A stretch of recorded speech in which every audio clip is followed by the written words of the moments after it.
अरे ये दुकान बसला येते येऊन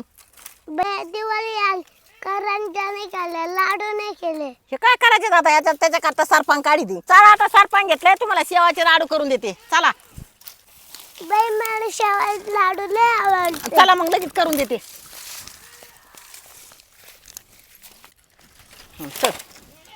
आज मी तुम्हाला शेवाचे लाडू करून दाखवते पण हे लय पटक्यास होते ते माझ्या नाताला लय आवडते म्हणून लय करायचे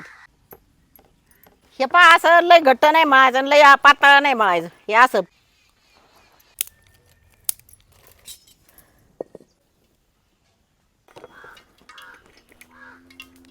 चला आता आपण शेव सोडून घेऊ याच्यात काहीच टाकलं नाही फक्त बेसन पीठ आणि पाणी हे केलंय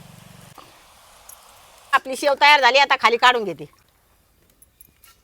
शेव गरम असताना जाता बारीक भोगा करून घ्यायचा अर्धा किलो बेसन पीठ घेतलंय आणि त्याला अर्धा किलो साखर घेतली आता त्याचा पाक करून घ्यायचा अर्धा किलो साखर घेतली ती याच्यात टाकून घ्यायची साखर बुडून एवढं पाणी टाकून घ्यायचं हा आपला पाक तयार झालाय आता या शेवीत जसा जसा लागेल तसा का टाकून घेऊ आता इलायची टाकून घ्यायची थोडी थोडे बदामाचे तुकडे घालून घेऊ आता आपलं मिश्रण तयार झालं आता लाडू बांधून घेऊ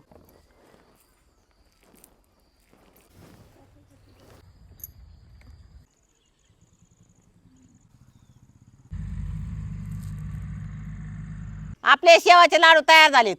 आणि करायला सोपे आहेत आणि खायला एकदम चवदार आहेत पण दिवाळीला तुम्ही करून खा आणि बाईच्या येड्याला लाईक करा